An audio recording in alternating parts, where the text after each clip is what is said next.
There he is. Oh, we're live now. All right, good morning. Welcome to Legislative Technology Facilities and Process. Today is September 18th, and who's calling the roll? Ryan, please call Morning, the roll. Mr. Chairman. Meeting roll call, Representative Banks, Here. Representative Yin, Here in person. Representative Larson, or excuse me, Senator Larson, Here. Senator Rothfuss, Here. Co-Chairman Case, Present. and Chairman Zwanitzer. Here. Mr. Chairman, you have a quorum. Thank you. Well, good morning, everyone, and it's nice to see a full committee. For the first time we've met in 2024. And so first up today, we have a long morning of some things to catch up on, but it'll be legislative information technology updates, unless we are being joined by Director Obrecht if he has any opening comments. If not, we'll go right to Jamie. But Matt, if you have anything. Thanks, Mr. Chairman. I don't, but good morning, everyone. All right, with that, we'll welcome Mr. Sarah first, and Mr. Schaub, welcome. First topic is legislative information technology updates. Anthony, do you want the floor first? Go ahead. Good morning, Mr. Chairman. Thank you. I thought maybe it might be good to just give a little context for this committee since you haven't met in a while. And you have a few members that have never had a meeting for this committee. So, you know, this committee is created by Management Council. So really just kind of a thing to keep in mind today as we move through the agenda. Pretty much everything you do is a recommendation to council. So whatever you decide to move forward with on policies, procedures, rules, those will be forwarded on to Management Council for consideration. So something to just keep in mind as we move through today. The only exception to that will be what Jamie's going to talk about next here is the laptop buyback. Management Council policy does have you all to assigned to set the price for the buybacks. So we're coming up on the end of an election cycle. Those members not returning will have the option to buy back their laptop, and Jamie will talk a little bit more about that here in just a few minutes. The other items on your agenda today were assigned to you during Management Council's interim topic meeting in April. So the policies that we're going to talk about, as well as some items from members of the public this afternoon, were all Management Council assigned those to you all to take up. So just thought we'd open up with some context for today's meeting. Appreciate that. So I know Senator Case and I have both been on this committee, well, before it was Facilities Tech and Process. For newer members, we used to have two separate committees, one for Correct. facilities and one for technology and process. Yep. I don't know if any of the newer members have any questions before we get going, but if not, we'll turn it right over to Jamie then to talk about laptops. Yeah, just real quick, Mr. ahead. Chairman, I just wanted to provide a quick update. No action required on this item, but over the last year or so, our IT staff, particularly Mark Reedy and Beth Hubler, have been working really hard to update the back-end framework of our website. And it was a big lift, and I just wanted to give them a shout out because it was a lot of work. So now our framework is up to date on the website, but really what drove this work was to try and increase mobile capability of our website. So hopefully users are seeing some improvements on the mobile view of our website. We launched the new framework about a month ago now. You might notice some slight differences in fonts and the way things displayed. But that was really the purpose of the work. We're also working with our consultant that provides some ADA services to make some ADA enhancements to our website, and we're hoping to have that available to the public here before session as well. So a lot of work went into our website the last year. A lot of it, most people don't see or probably notice the changes, but it was a big lift, and I think hopefully what we accomplished a lot as far as making this website more mobile friendly. Any questions on the website or on that topic, committee? Seeing none, if not, you can check it out on your cell phones, and any additional functionality issues, please let Jamie or Anthony know.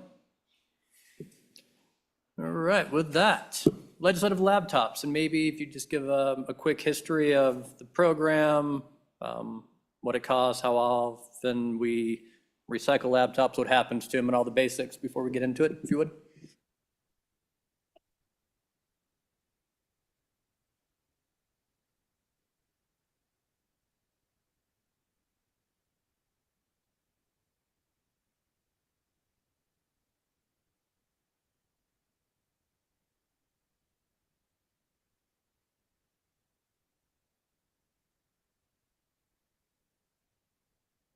Mr. Chairman, I'm not hearing anything. I don't know if the mic's on. Hello?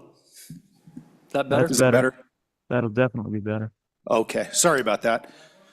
Well, I will start over. We've been having this laptops purchasing for legislators since the early 2000s prior to me joining the LSO. And right now, we're currently on a 4-year replacement cycle. And right in this current replacement cycle, right now, we're at 2 years. So everybody isn't going to be getting new laptops. But according to management council policy is when you're a non-returning legislator, you have the option to purchase your laptop. So the purpose of me coming in front of the committee today is to establish a price, which is part of management council policy is that this committee would do that. And the policy pretty much lines out how the price will be determined. And what we do here for the IT staff is to go out and look for similar models and similar pricing on the market and give you those figures, and then you make a determination on what you want to set that value at. And if you look at the memo that was sent out to you, on the second page, it shows the laptop values that I found for the similar models between the Surface Pro. About half the legislators have Microsoft Surface Pros and half the legislators have Lenovo ThinkPads. Basically, this committee previously determined to give legislators the option of a more portable device compared to one with like a little larger screen. So that's why we have 2 different laptops out there. And I found these same laptops on 3 different sites that are like used or refurbished. And these are the price values I found out there, and I took an average price. The sites that I used was Amazon, eBay, Back Market, for the Lenovo's Newegg. But those links should have been active, so if you wanted to see what those pricings were, you could click on that link and go to those websites and see what was for sale. Some of them were like in excellent condition, some were in like good condition, refurbished, so it'd be similar to what you would have. I would probably consider all of yours being in good to excellent condition and in the refurbished category because they will all be working. One thing to note on this is when we purchased those laptops, we bought a 3-year warranty. So if the legislator does buy that, the first year that they have the laptop, it would be under warranty. But IT would no longer support those laptops if anything comes up in the future after they purchase it.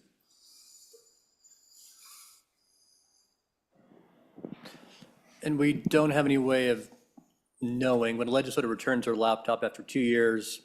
I mean, some have barely been touched and some may be to the point where we wouldn't sell them on the open market. Actually, would we even sell them, or they would first be offered up to existing staff? Do we still have that program?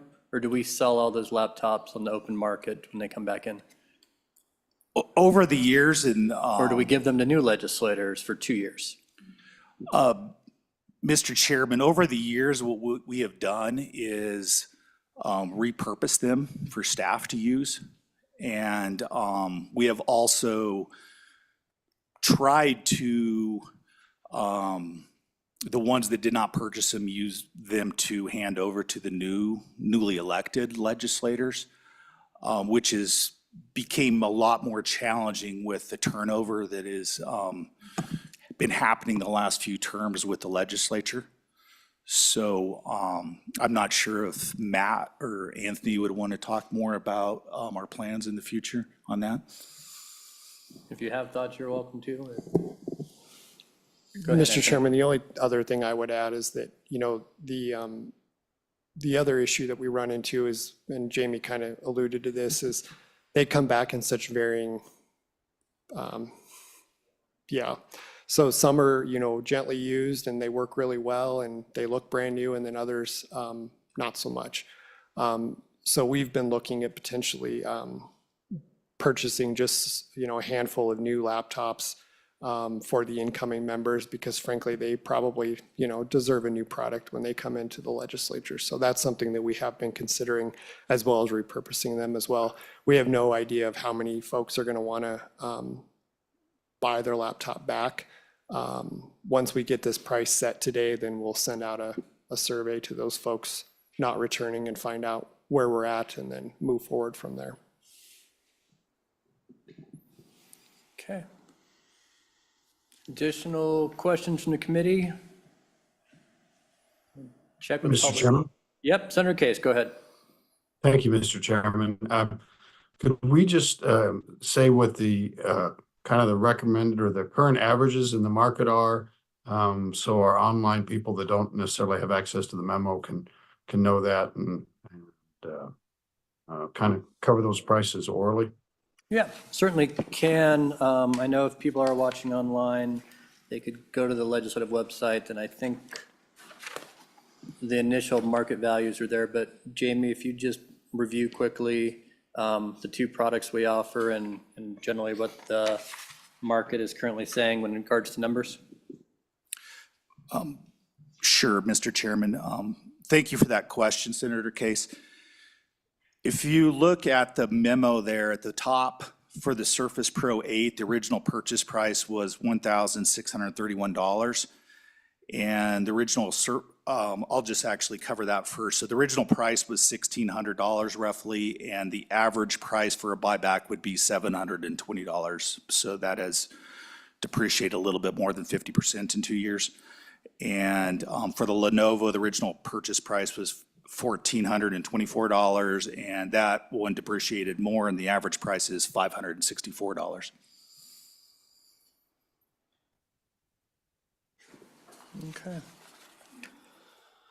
Further questions, committee? All right. Not, yeah, Senator Larson, is that a question? And you're on mute, I'm guessing it You're muted, wasn't. sir.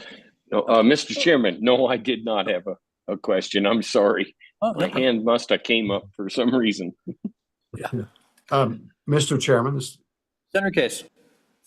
in years past, we've kind of taken these prices and dropped them slightly to kind of a round number for, and made that the possible purchase price for our members that wish to purchase them. I also note that, that's not necessarily the price we could sell or the price that's the value to us in repurposing those laptops. So I'm not sure that it would be such a bad thing to round them down a little bit. Jamie, go ahead. Mr. Chairman, I will note that these are all commercial websites, so these are all retail price that they're listed. So there is a little bit of profit, obviously, probably in these prices. So I'll just throw that out there. I'd be happy to take a motion from anyone in the committee on what we would set those prices for both models at. But I agree with Senator Case, we have rounded those down in past years for the benefit of our members and for just nice even numbers. So if anyone would like to. So I'll just take a stab, Mr. Chairman. I might Go ahead. suggest on the Lenovo, a price of $500 even, and suggest for the Surface Pro, $650. We'll Perfect. take, there's a motion seconded by Senator Rothfuss. Any discussion on that motion? Seeing none, all in favor of the Lenovo at 500 and the Surface Pro at 650, say aye. Aye. Or raise your hand, Aye. thanks, Rothfuss. All opposed? Okay, that motion's passed. We'll get that information to the current legislators. And then once we know how many are taking their computers, you'll have an idea of how many to buy for the next biennium. Other Thank you, Mr. Chairman. issues on information technology updates? Mr. Schaub, Mr. Sarah? Nothing? All right. Well, on behalf of this committee, thank you for the work. And I don't see the other IT folks here, but please tell Beth and everyone, the public certainly appreciates the ease of the website. I think we continue to have one of the best websites of any legislature in the country. We're told that at many NCSL meetings as well. So Keep up the good work. Thank you, Certainly Mr. appreciate you being Chairman. here. And with that, we're ahead of schedule, committee. Next up, policy considerations for the Management Council from Legislative Tech Facilities and Process. Director Obrick, I guess if you want to testify from there for the day, that'd be great. Appreciate it, Mr. Chairman. With me here today is Tamara Reveille. We'll discuss, I think, the first two policies for potential amendments, the media policy and the gallery and decorum policy. I think Rihanna is going to be here to talk about the floor ceremony policy, and then Ian and I will cover the second and third reading budget amendment process, and hopefully President Driscoll will be able to join during that discussion too. So first, the media credentialing policy. This is Management Council Policy 10-01. This is how LSO credentials members of the media to participate in legislative proceedings.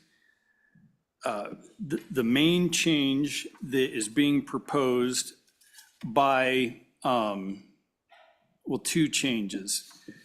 The first one is under paragraph 1 of the policy, credentialing criteria, and that is to strike subsection or subparagraph C. Credentials will not be issued to individuals for the purpose of writing a personal online blog. As you can imagine, Mr. Chairman and members of the Select Committee, over the last, 20, 25 years, it's become more and more difficult to determine who is a member of the media for purposes of media credentialing. For LSO, you don't have strictly print or radio or television journalists anymore asking for media credentials. So when we receive an application for media credentialing, we do our due diligence on whether that individual represents a media outlet of some kind, what their presence in the state is like, whether they have sponsors, what their distribution platforms are, and then we make a determination of whether we believe that person qualifies as media within the precedence of federal court cases, as well as Wyoming precedents. And honestly, we just thought that a personal online blog is a bit dated and a bit limiting as well, and not very helpful in making any sort of determination. So that would be the first suggestion from LSO would be to strike that. We don't think it would impact actually the people that we issue media credentials for or not. If you turn over to page 2 of this policy, and this changes at the request of the presiding officers, the current presiding officers. As you all know, currently photographers are allowed to have access to the hallways behind the bar in the House and Senate to shoot from the doors in those hallways that lead into the chambers. Right now in the House, I guess on both sides, both the House and Senate, it's from the north side doorways that most of that still photography happens. The presiding officers believe that this policy needs to be changed, that with the amount of traffic that in those hallways, that it's just not a place for photographers. Photographers can have access to the floor from the galleries, and so that change in paragraph 3A will remove that access of media members to take photographs from the hallways adjacent to the chambers. And then the change on page 3, paragraph 5, just fully effectuates that change I mentioned. And same with, the change on paragraph 4 on the bottom of page 2. So, Mr. Chairman, that's the changes to the media credentialing policy. We'll stand for any questions on that. Questions from the committee regarding LSO's proposed changes? Senator Case, go ahead. Well, Mr. Chairman, are we being asked to give a recommendation about these changes? I believe ultimately Management Council would make the vote, but I think we're asked for a recommendation and any type of further discussion at a larger level to discuss the rationale behind them and make sure that this committee recommends it to Management Council as well. So perhaps some information just in general, Director, how many people get credentialed, how many have we denied? I know there have been some specific issues that we probably can't go into depth in this area that have caused some issues on people being places they shouldn't be. And so maybe just some more information on how many people get credentialed, how many And have we Mr. Chairman? denied. Senator Case? Well, I'm sorry, I sort of had a question with respect to. Oh, go ahead. the first. Go ahead, and then we'll I get into mine. apologize. So I noticed that there's several on the agenda. We kind of go through these things and then we have public comment at the end. But if we're actually going to vote, I'm kind of suggesting we hear from the public before we vote on these recommendations. Is that acceptable? Certainly. We do have 10 or 12 people here in the audience, and I'll check online as well. But maybe if you could first give some more information on the credentialing policies, and then we'll go for public comment, and then we can discuss as a committee after that. Go ahead, Director. Thanks, Mr. Chairman. Anthony and Ryan handle all the media credentialing unless they have a question about a person, and then they involve Tamara and I in that. We credential about 50 members of the media a year. And to our knowledge, we have not denied an application for media credentialing. And, you know, let's be clear on what a media credentialing gets you at the Wyoming legislature as well. You get a lanyard with your name on it and it says press or media, and you get access to the media room in the extension. If you're a still photographer, you get access to these hallways right now, and that essentially is all you really get of a benefit if you're credentialed as media.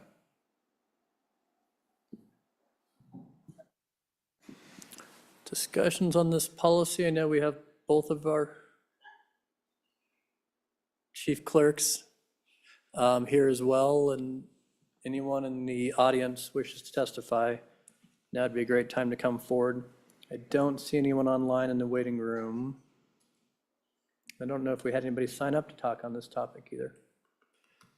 Anyone in the room want to talk about? Everyone shaking their head no. So. Mr. Chairman. Go ahead, Senator Case. Thank you, Mr. Chairman. It might be somewhat useful to recall in former days.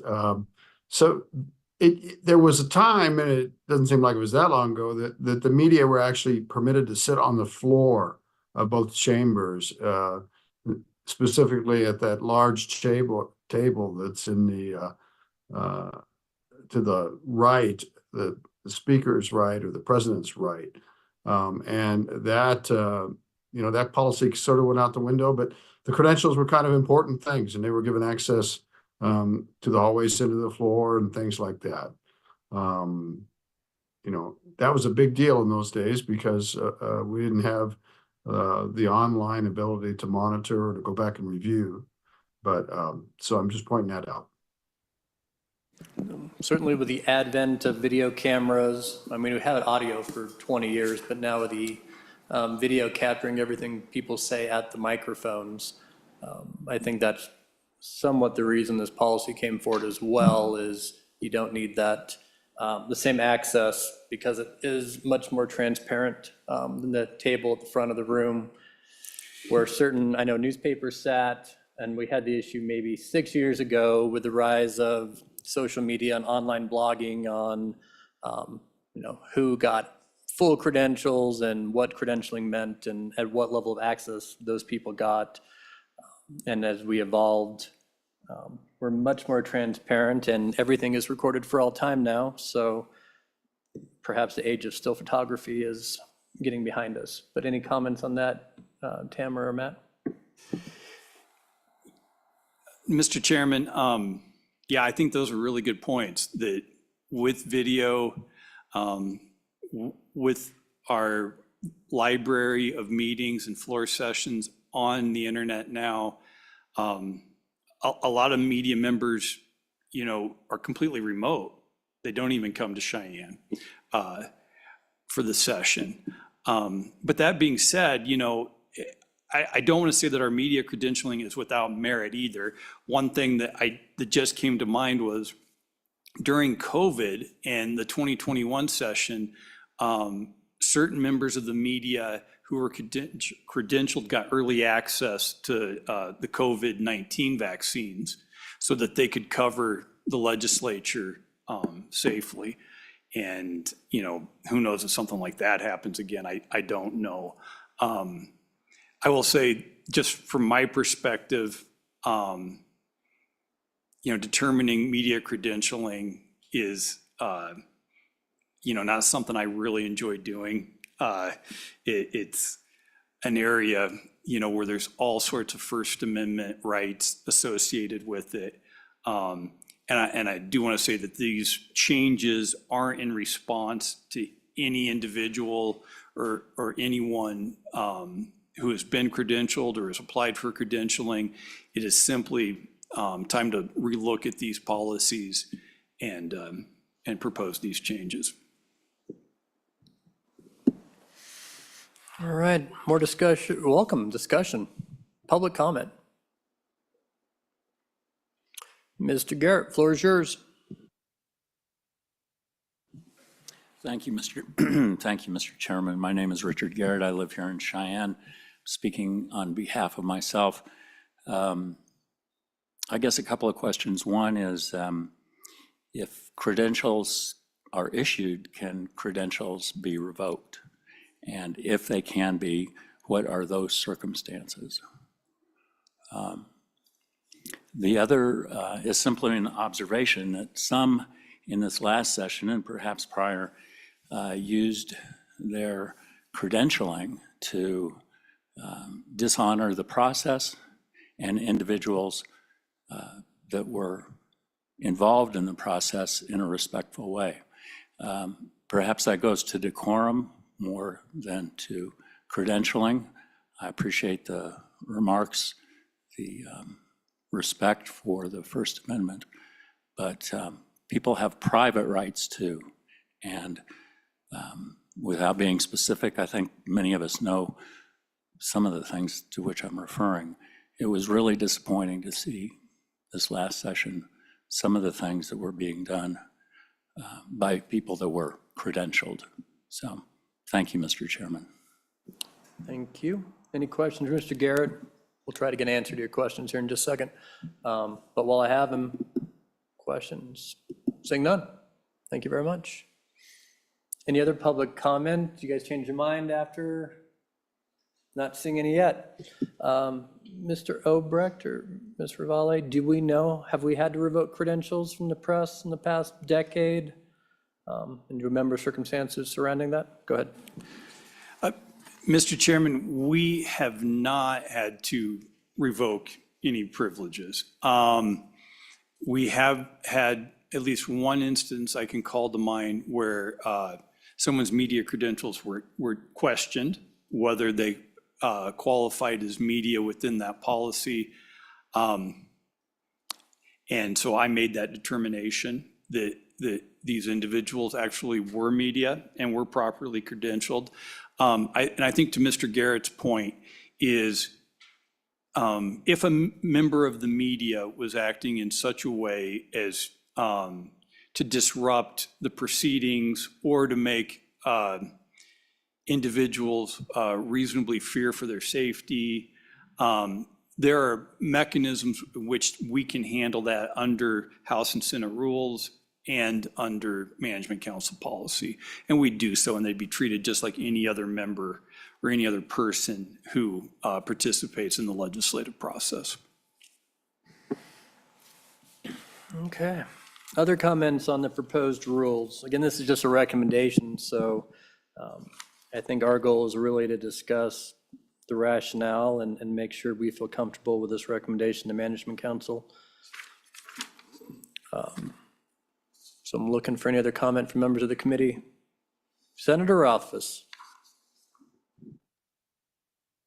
Mr. Chairman, Mr. Chairman, I think the discussion that we've had so far about the fact that our technology has improved dramatically to ensure access makes this a reasonable step. In the past, years ago, before we had the capacity for video, audio, and archiving of literally everything that happens in the legislature, it might have been a concern easing back the access of photography and video, but at this point in time, there's no limit to access. In fact, access is much, much better at this point than it's ever been. So I'm comfortable with these changes, and I think the justification for limiting that traffic in the chambers is rational, and any limitations are easily overcome by the availability of the additional media. Mr. Chairman. Senator Case. Thank you, Mr. Chairman. I've been thinking about one circumstance, and that's the Rules Committee's meetings. And, they're not really public meetings. They are where I'm not sure how it works in the House. It's been a long time since I was over there, and I'm not sure how you do it now. But it's usually a gathering of basically as many people as fit in the president's office, and that in the past, media had been allowed to go to Rules Committee, and I think that's not generally the truth. And that is just kind of a practice at the discretion of the president. And so that's always been a bit bothersome to me about the transparency of the Rules Committee. And I don't know, I'm not saying it necessarily fits into this, but it's not online, and there is definitely limited access. Usually what happens, and for good reason, they come back to the floor and they report the discussion of the Rules Committee so that the public does find out what happened. But in the past, we used to have media in those meetings. That might have been before my time, since I've been on rules for the past decade. I guess we got rid of the tables up front and have not had the press nearby the Rules Committee or had any kind of recording. But we have in the House, presented back to the body what the vote was, and I think we've at least had people watch what a vote was by hands. So, other commentary committee on the proposed rules. I think we're at this step as well, and I would support them. So I guess we'll ask for one of the members to make an official recommendation to move the rules from LSO as a formal recommendation to Management Council, if anyone would like to make that. Don't all jump at once. Mr. Chairman, I'll make that Senator Larson. motion. Yes, Mr. Chairman, I'll make that motion. Okay, is there a second? Seconded by Senator Rothfuss. Any further discussion, committee? And so again, just to review, these are the proposed rules on media credentialing, Management Council Policy 10-01, deletion of 1C, deletion of A, Romanettes 1 and 2 with some renumbering, and then conforming language on the House conditions in 4A and in 5 on the Senate conditions. With that, if you'd raise your hand, all in favor of the rules, please raise your hand. 1, 2, 3, 4. All those opposed to the change in rules, raise your hand. 1, 2. With a 4-2 recommendation, we'll send those to Management Council at their meeting in, I assume, December would be when this comes up, whenever the chairs decide to schedule the next one. Yep. Okay. With that, moving on to public decorum in galleries. Director Obrecht. Mr. Chairman, so the issue being addressed within this proposed policy change is it is clear under the decorum policy for the public in the galleries and in committee rooms that any sort of demonstration is prohibited. And the policy further spells out that signs, banners, placards, and other display materials are prohibited in the galleries and also in the lobbies. And the question then is, does display materials also include writing on someone's clothing or an article of clothing that stands for something, say a uniform, but may or may not present any sort of writing on it. And so, Mr. Chairman, we decided this was a good time to look at this issue and do some research. And of course, we haven't had any major issues in the Wyoming legislature yet, but other states have, with demonstrations in their galleries, disrupting floor proceedings. And we want to make sure that we have a policy in place that allows the legislature to do its business, but also protects individuals' First Amendment rights to the extent that those galleries or committee meeting rooms are public forums or limited public forums. So our proposed change is just to strike other display materials.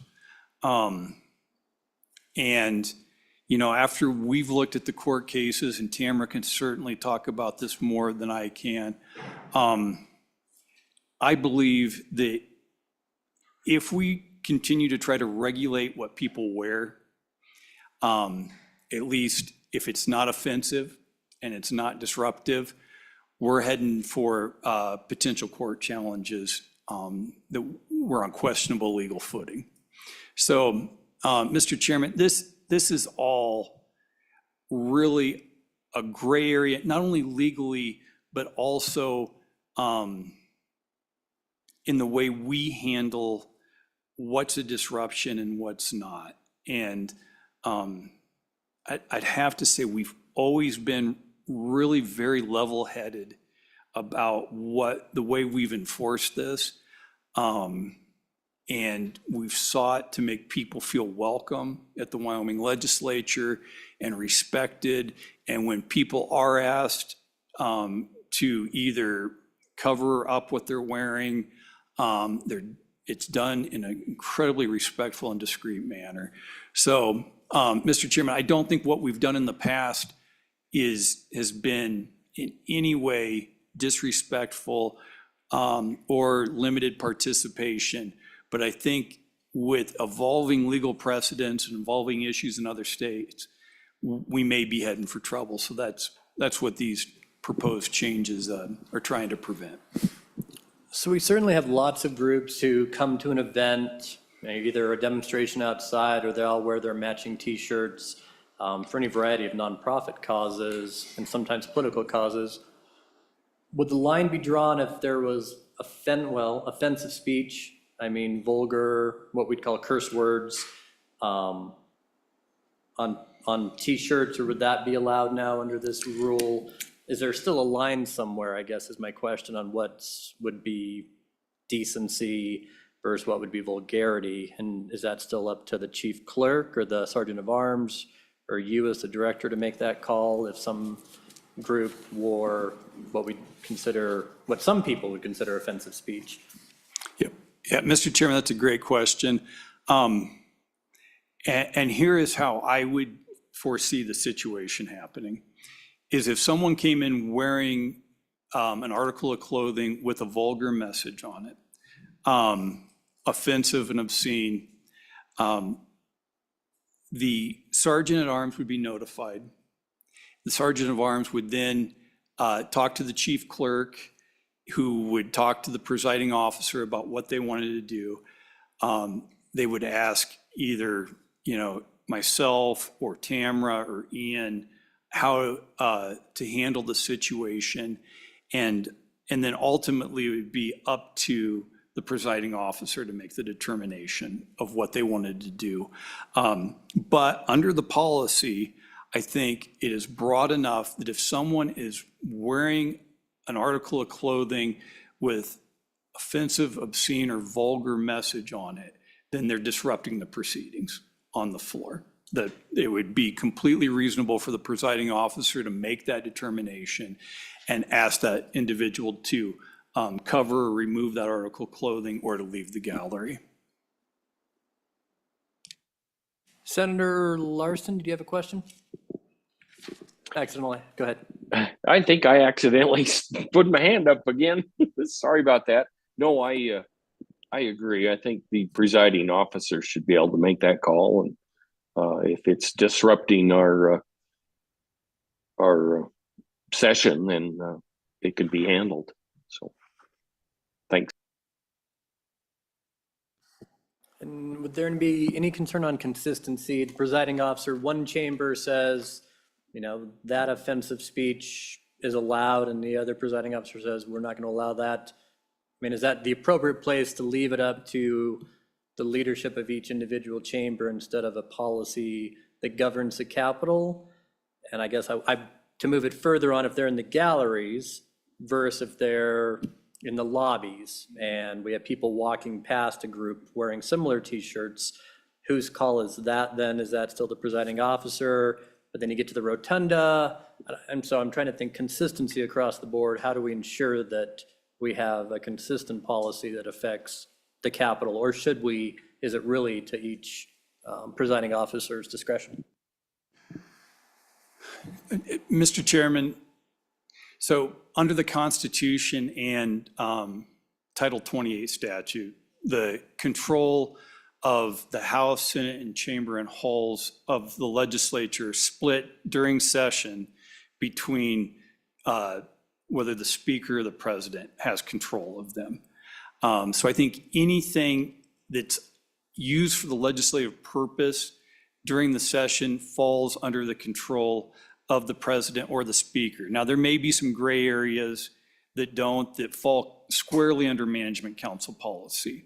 But I don't think there's any way in a bicameral system that we can absolutely guarantee 100% consistency in the way the President or the Speaker decide to manage their chambers and those areas adjacent or under the use of their chambers. I can tell you this, they'll get the same legal advice from us now, but it's up to them to whether they decide to follow that or not. And so what we will strive for consistency on is Management Council policy on interim activities. But again, that's really up to the chairman of the committee to decide how to enforce at that time too. And that would be the same for our standing committees meeting. That policy is not, at least in this policy, on that a chairman of a standing committee. I don't see the similar language on signs, banners, placards, display materials being in a committee room. So, we have an all day in the Capitol. Is there going to be an inconsistency between what you can wear to a committee meeting and sit in the front row with 8 of you in the same similar t-shirts that we would allow versus what a chamber would allow in the gallery? Mr. Chairman, we talked about this, and Tamara, jump in if you want to add anything here. We could certainly add that signs, banners, placards are prohibited in legislative committee meetings. We already say that you can't be disruptive in the meeting, and you'll have to preserve decorum, and also that no demonstrations are allowed. So really, in my reading of it, any sign, placard, or banner is a demonstration.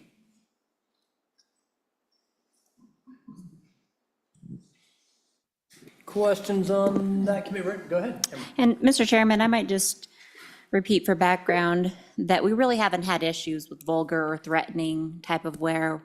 Where we're running into issues is with things like what's called political propaganda, slogans, buttons, hats, and it's so difficult to discern between a message like I'm a member of the VFW versus a shirt that says I'm advocating against support on this House bill or this Senate file.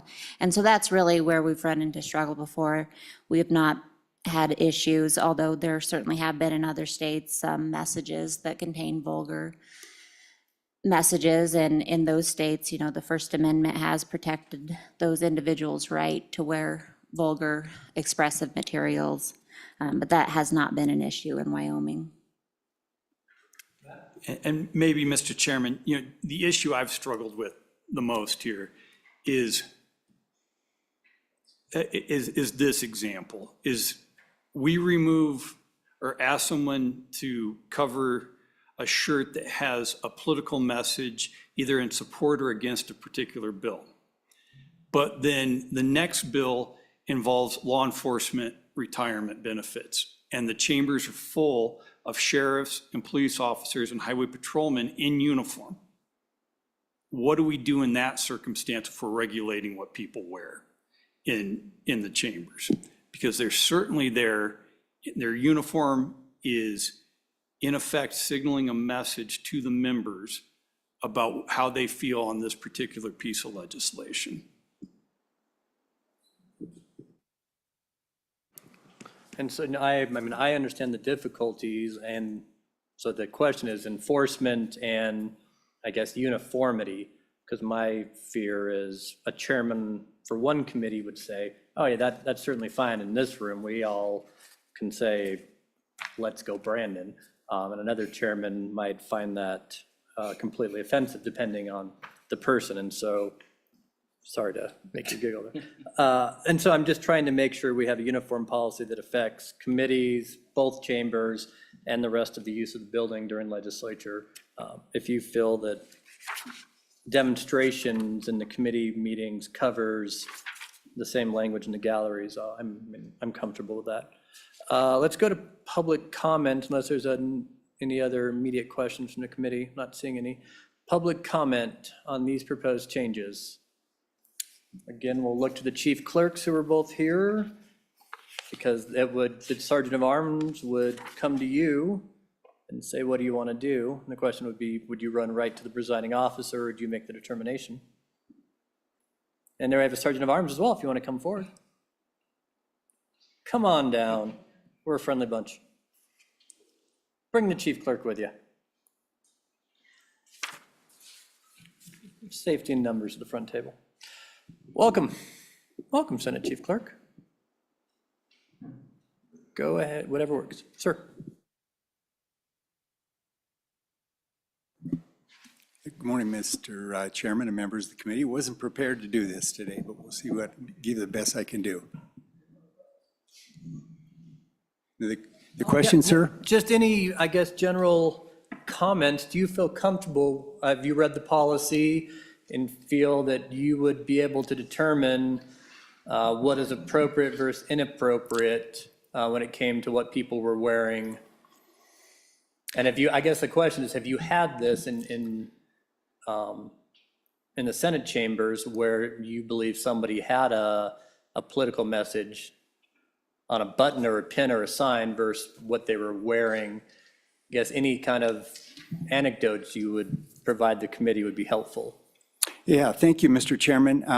There has been some incidents, and one thing that I've noticed over the last several years with this, it seems to be subjective to who interprets this. There are certain people on the floor that may interpret one message one way, and the others that don't seem to be fazed by it. But the ones that are very much affected by it and would like something done. And then in the gallery, as far as people with the maybe T-shirts and stuff, to me, I've been able to, at least in my mind, see intent, what their intent is. If they're passively sitting there with their message. It doesn't seem to arise any suspicion from the floor, but some of them are quite aggressive. We had some last year that were quite aggressive with that and very much pointing out what, illustrating through their body actions what was on their apparel. And it probably is a bit different in the Senate because you're allowed in the gallery to basically face the senators. In the House, we don't have that, but you could stand with a political message of 10 of you in bright, colorful shirts and almost stand up and force the Senate to look at what would be close to a demonstration, or at least some inference. Would that be correct, Chief Clerk? Yes, Mr. Chairman. Ellen Thompson, Chief Clerk of the Senate. The situation we were talking about was, in fact, what you described, with the participants being behind the presiding officer and facing the senators. And we had a senator that complained that that was disruptive and asked the sergeant at arms, who then asked the person to cover up their shirt so that it was not visible from the floor. And then we also reviewed that with Mr. Obrecht, the director, afterwards, and went through different scenarios of where we've had these occurrences in the past. In that instance, did the person comply without hassle, or was there, I find in my world sometimes when people want to make a political statement and they want to be noticed, and you notice, they accelerate and they make an even bigger deal out of it. And I just want to know if that happened in this instance, because that's what I'm also worried about. You show up with, clothing, articles, whatever, kind of encouraging people to take offense and call you on it so you can make an even larger presence known. And so I don't know if that happened in this instance, or if we have a policy in place on how to go about handling that. Well, Mr. Chairman, and, Sergeant at Arms Morrison, he handled this situation with an incredible amount of tact. And so, no, I don't think that this person, made any sort of really big issue about this. Did question why they were being asked to leave, and it was explained to them politely and cordially. And maybe Ellen and Dick can talk about this a little bit. I think this person was seated in the Senate and wasn't, besides a message on the shirt, wasn't doing anything else to draw attention to themselves. So we handled it, I guess, appropriately, and you thought the person complied appropriately, and Yeah, Mr. Chairman, Mayor, members of the committee. Yes, for the most part, there were some other incidents last year that were very benign, but there were a couple that would not be considered, to me, out of bounds, but were very aggressive, asking me what authority I might have, and it's none of my business, and things of that nature. And we've certainly seen it escalate in other states. I mean, for full-on demonstrations in galleries with firearms, you name it. So we're just trying to get ahead of the curve a little bit on making sure our policies conform. Director? And also making sure that the federal courts don't tell us what we can and can't do as well. And Mr. Chairman, I would just point out that if someone was aggressively trying to signal in such a way with their body movement or body language, then, that's prohibited under the act, or under the policy that under paragraph 1C, 1, individuals in the gallery should not attempt to visually or audibly communicate with anyone on the floor during the session, including reacting to debate or voting on the floor in any way to signal approval or disapproval of floor action. Other questions for the Chief Clerk and the Senate Sergeant of Arms while I have them? Going once. Two of you turned off your mics, but you're not talking, so. All right. Thank you for being here and testifying that. Any other public comment? Mr. Chairman? Case? Go ahead. Is it a question? it's more a procedural. So, Mr. Chairman, there was an issue in the past session of people using from the gallery, a directional microphone that essentially could pick up private conversations on the floor, either while we're in session or when we're out of session. I mean, these are very powerful microphones that can pick, from up above, point it towards a person's desk where they might be leaning over talking to their desk mate and recording that conversation. We definitely had that happening. Is that something we're going to talk about? And I realize that's not this particular point. It's not under this policy, but we should certainly talk about it this morning after we get through the formal policies, because it was a concern in the House as well.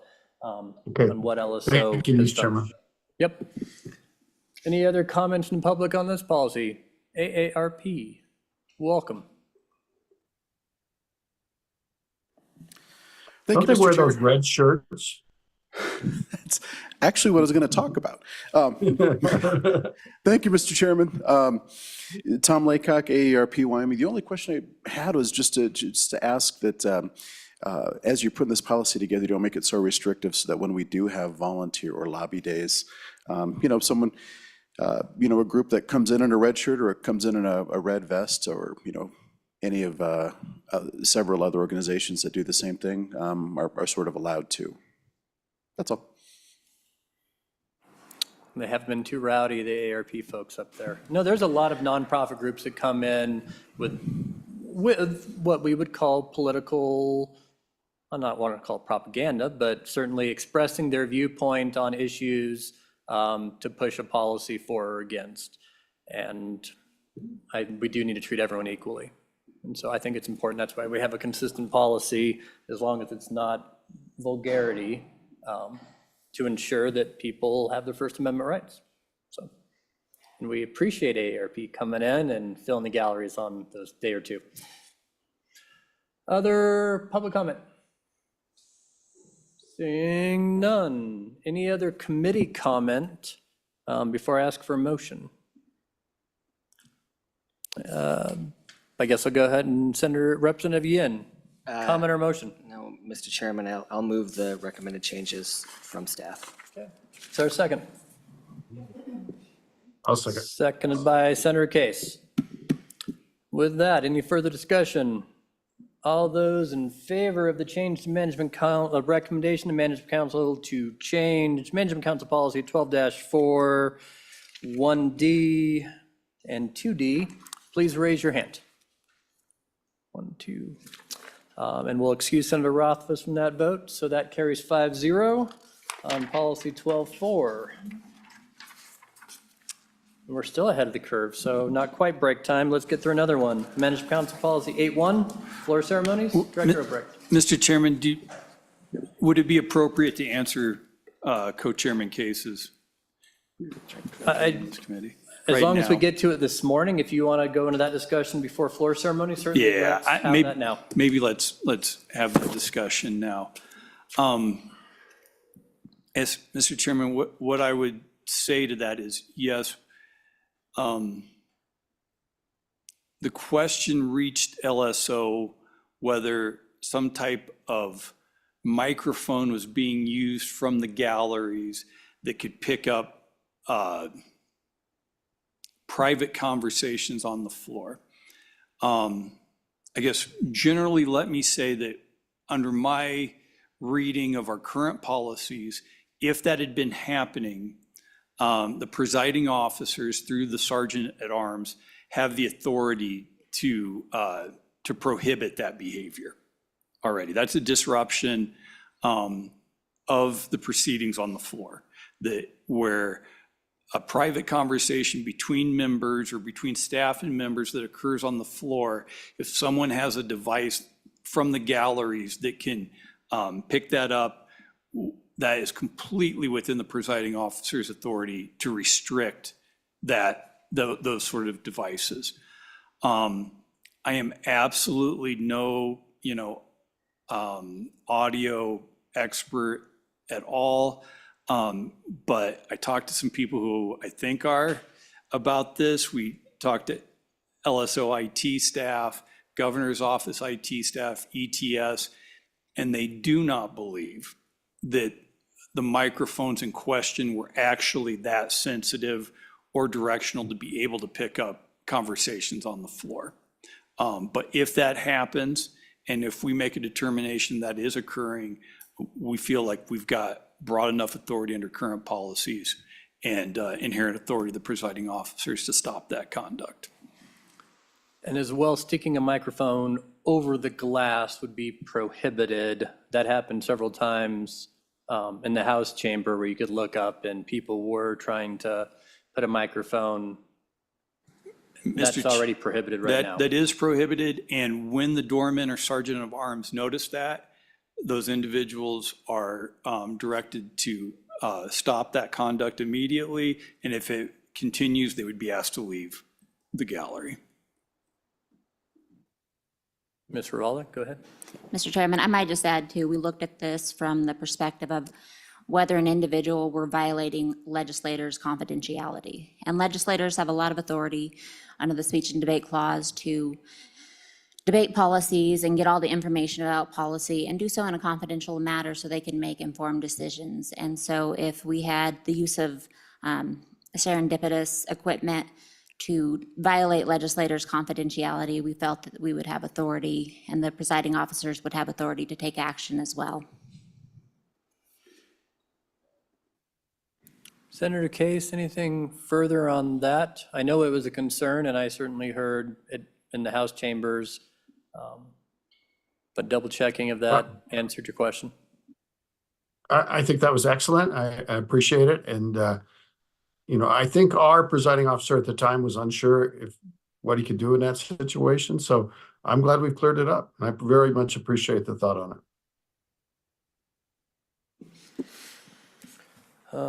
With that, let's move. Oh, go ahead. We had some public comment on the same topic, right? Mr. Garrett, go ahead. Thank you, Mr. Chairman. Richard Garrett. Just briefly, and I too am not a technical wizard of any kind, but there were incidents in the lobby of directional microphones being employed and then the recorded audio being shared out into the broader world in a way that was intended to defame those that were being recorded. So my question is, will this policy apply to the lobby as well? If a complaint is filed by a person that becomes aware of being recorded in such a manner, is there provision for Sergeant at Arms to ask that person who is recording to cease? So that's a question, Mr. Chairman. Director, and not that we normally allow public comment, direct questions, but if you could, oh, no, you can certainly ask the question. Normally we take that in and then we'll ask later, but because we're being a little informal today. Director Obrecht, thoughts? Yeah, Mr. Chairman, the presiding officer has the same authority to regulate conduct in the lobbies or any other area under their control as they do in the chamber or the gallery. And, you know, if the conduct is intimidating or harassing or violates someone's rights in any way guaranteed by the Constitution or Wyoming state law, then, you know, the presiding officer, if they consulted LSO before making the decision, would be told that they are well within their authority to restrict or stop that activity. I guess I would just say that the counter to this is if someone is recording conversations or people that happen in the public and it's not done in any sort of harassing or illegal way, I'm not sure what authority there is to stop that conduct.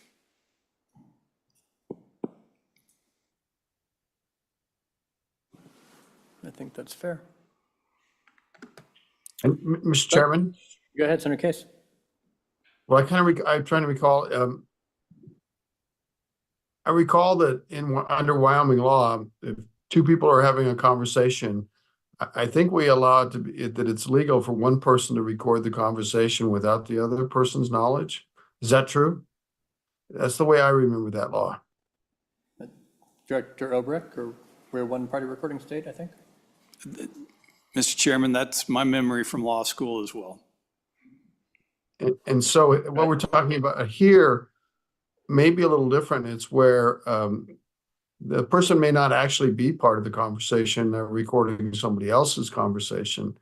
I suppose they could walk up and kind of join the conversation in a tangential way and satisfy that requirement. But these were cases where people were brutal to each other, actually, and there was even attempts to record by sliding stuff under doors in private rooms. It was a really hardcore, messy kind of thing that had no decorum whatsoever.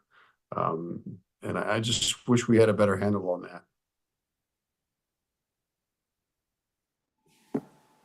Fun of the citizen legislature. Other comments, questions on the topic? Seeing none. Okay, currently- Mr. Chairman, Yep. just another thing that happens is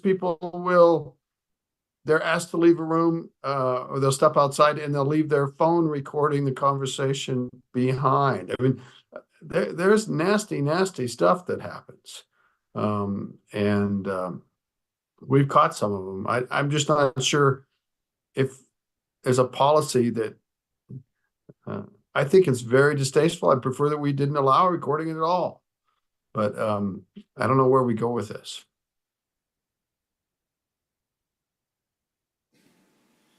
I'm not sure that's and we could ask LSO to research recording policies in general. We do record everything at a microphone, set in the public sphere in the course of debate, but all other conversations between legislators and staff should generally remain private. I don't know what the penalties are, in general law right now for those type of endeavors, and they would apply to the legislative process, but I would think so. Anytime you're being recorded without your consent or permission, and the other party is not part of the conversation, I think there's general penalties that would be applied. But LSO, if you think we should further research, or there's some, a memo or just some investigation for this committee to double check what the current policies are in Wyoming law and how they would apply to the legislative process, we'd be appreciative. Director? You bet. And Mr. Chairman. Can I jump in just before? And one more instance that happened, Mr. Chairman, was a member recording the caucus, even after he was asked not to, and he later was ejected from the caucus. So it is a crazy world. Sorry to interrupt, but that's relevant. It is a crazy world. Director Obrecht, thoughts? Mr. Chairman, I guess the incidents that I was made aware of were filming of individuals in public places. It wasn't an audio recording of a private conversation. But I think in the legislative process, just like in general, to record a conversation in which you're not a participant of is illegal. And the same thing would occur within the legislature. And what I have seen happen is if you are worried about someone recording, ask people if they're recording the conversation when you start. And then if they say they are, you can then revoke your consent to that conversation being recorded and tell them that they need to stop recording or the conversation will terminate at that time.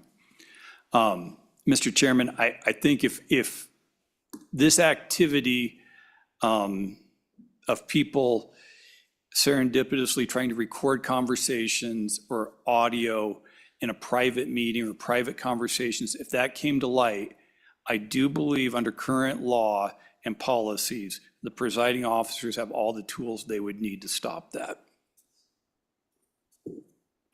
Okay. Good for now. With that, let's go to public ceremonies. Management Council Policy 8-1. Great, Mr. Chairman, and Rihanna Davidson, our LSO Visitor Services Manager, will discuss this policy.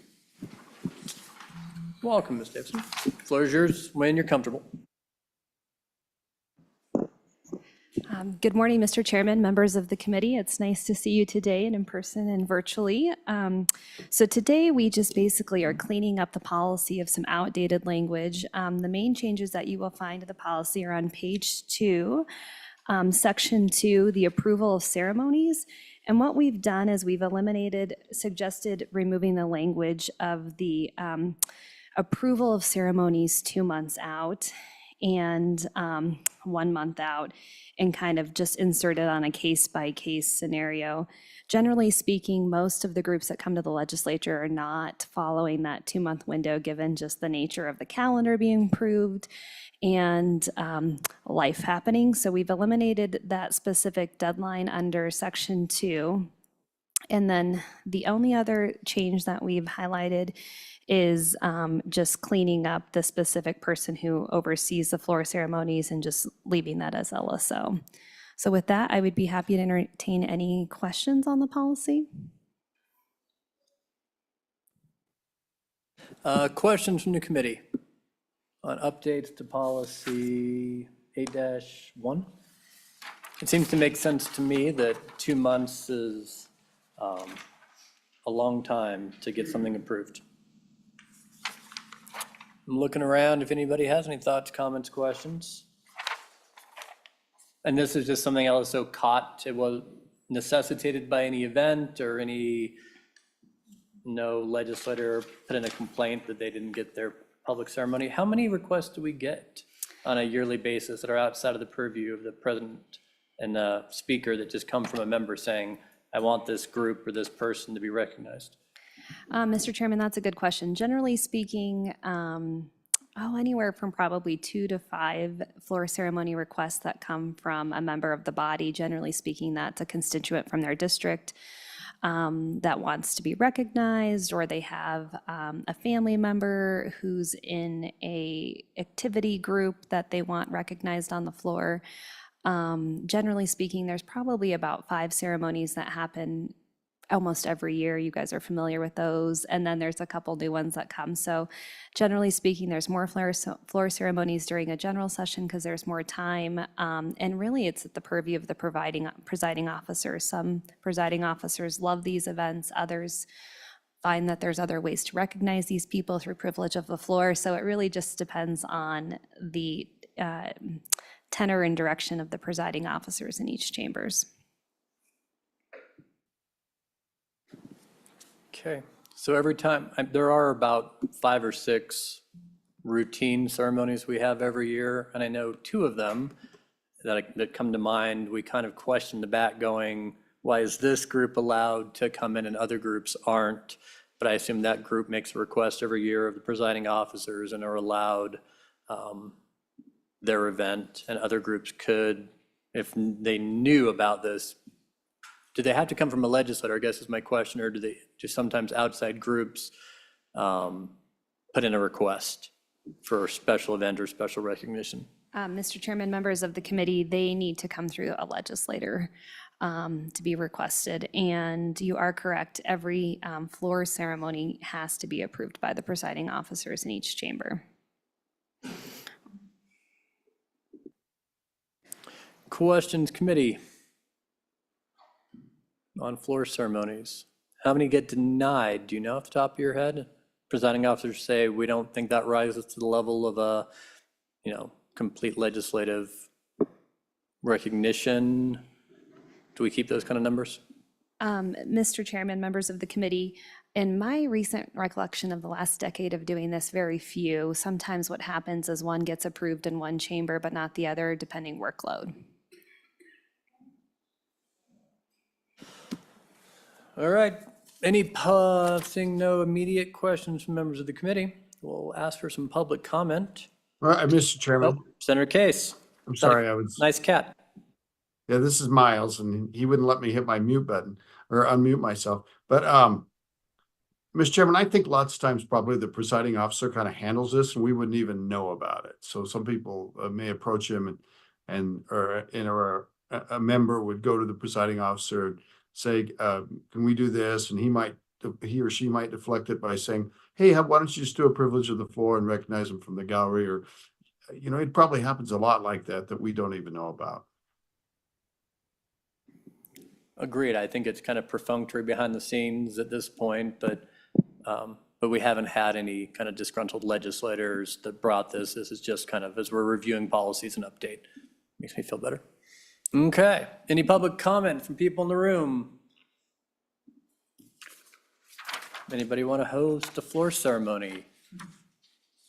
Not seeing any public comment and not seeing anyone online yet. So with that, committee, I'd ask for a motion on a recommendation of Management Council to update policy 8.1 on floor ceremonies. If anyone would like to make that motion. Mr. Chairman, Yep. I would make Senator that motion. Okay, moved by Senator Larson, Second. seconded by Representative Yin. Any further discussion on the motion? All those in favor of that motion, please raise your hand. That looks unanimous with Senator Rothfuss excused. He's giving a speech right now, apparently, and will be back shortly. That, Director and Mr. Shaw, welcome.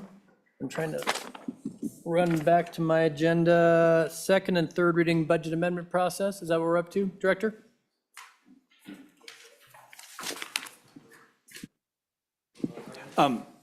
Go ahead. Mr. Chairman, that's where we are on the agenda. President Driscoll, I think, is trying to log on. I think he's in Alaska right now.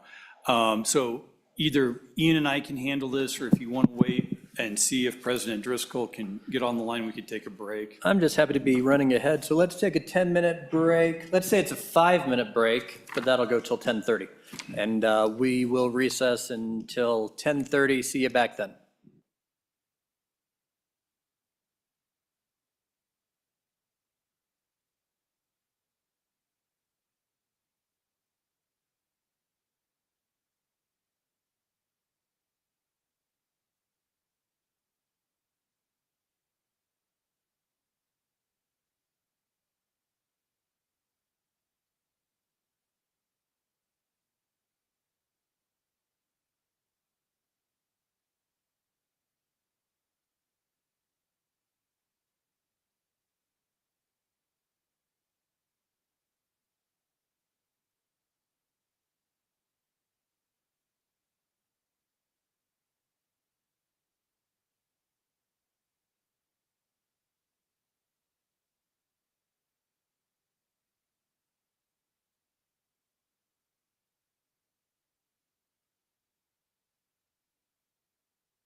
All right, welcome back, committee.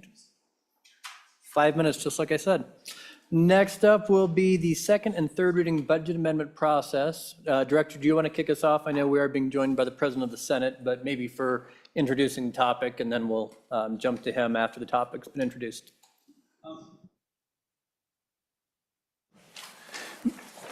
Mr. Chairman, I think maybe it'd be better if President Driscoll started out if he wants to, and then when he gives his concepts, we can certainly, provide a framework for how those might work.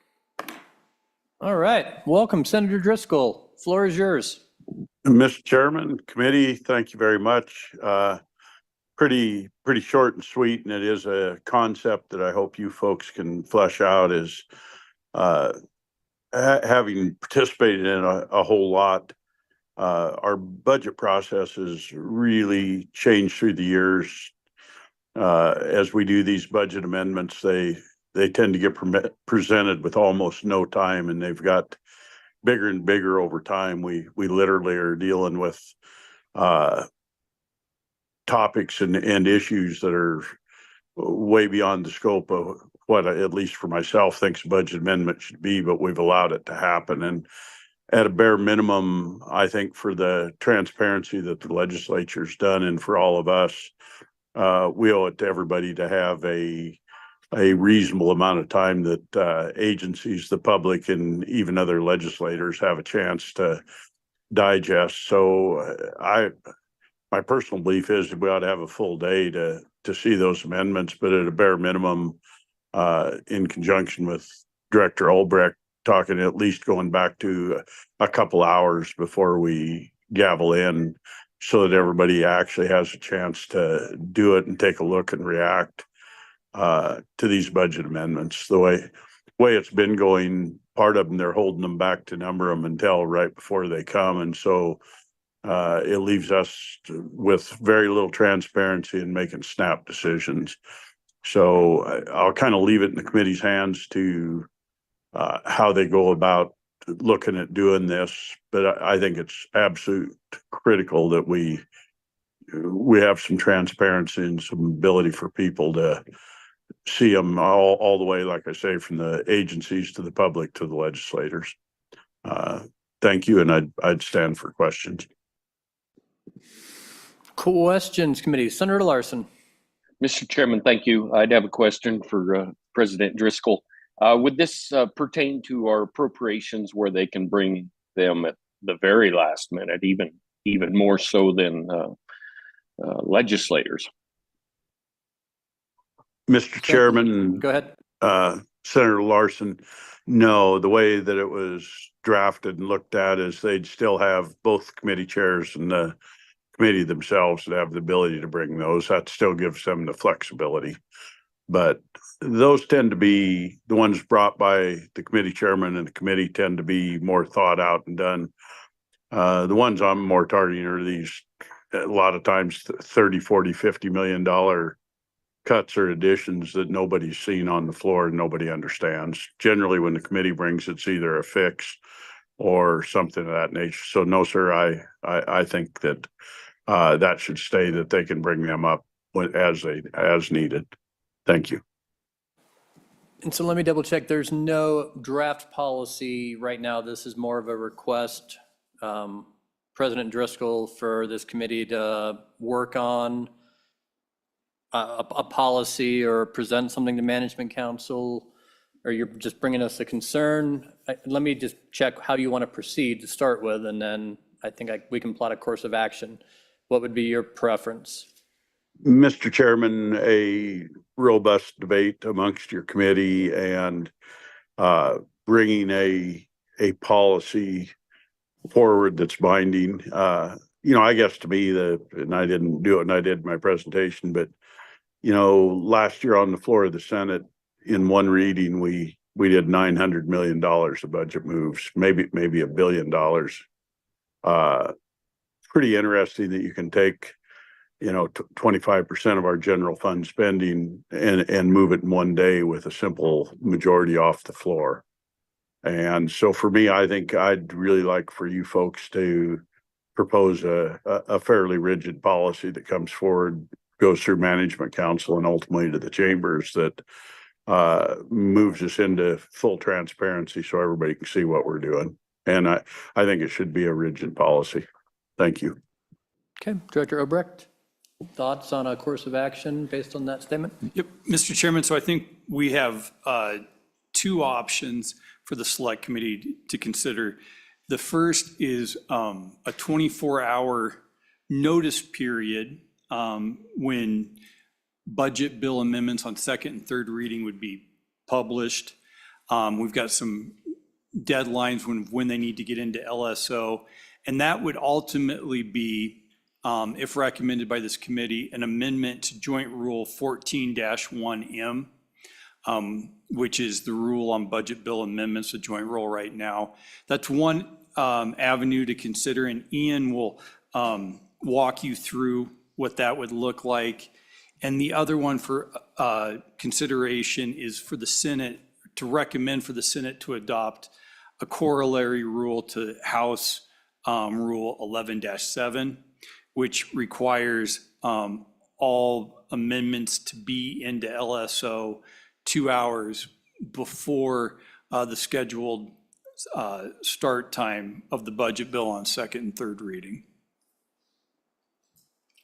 So this is for all second and third reading amendments, or this is specifically for the budget? Because I know the House has certain rules on the budget, which I agree with, but we don't have any rules on when second and third readings, and I'm probably as guilty as anyone. I've said, oh my gosh, I forgot to do that, or I need to double check something, and got a third reading budget amendment that's a whole page and a half out on the floor without talking to anybody. But I also have been the victim of, having committee bills where a 3-page amendment shows up out of nowhere, and I have to start calling people to double check on things with 5 minutes notice, and it's not helpful to the process. So is that two separate policies we're thinking, one for the budget and one for second and third reading we'd pursue? Mr. Chairman, Senator Driscoll wished to address this. Oh, go ahead, Senator Driscoll. President Mr. Chairman, I brought it only for budget, but you brought up another one. I'm open either way, but I brought it specifically to the budget. Like I said, I was really concerned when you start being able to put double-digit, triple-digit millions into the budget, up or down, or affect an agency's ability to function with no notice to them. I think it's really disingenuous for our body. So I looked at budget, but I'm more than willing on others if that's what it took, although I'm not sure how you do it on normal bills. Thank you. And Mr. Chairman? Senator. Mr. Chairman, we do have a courtesy policy that we follow with respect to normal bills on second and third reading. It's very typical. I don't know how typical it is in your chamber, but in the Senate, if any member wishes to have a bill laid back for another day, it is a courtesy we extend. I've almost never seen it objected to.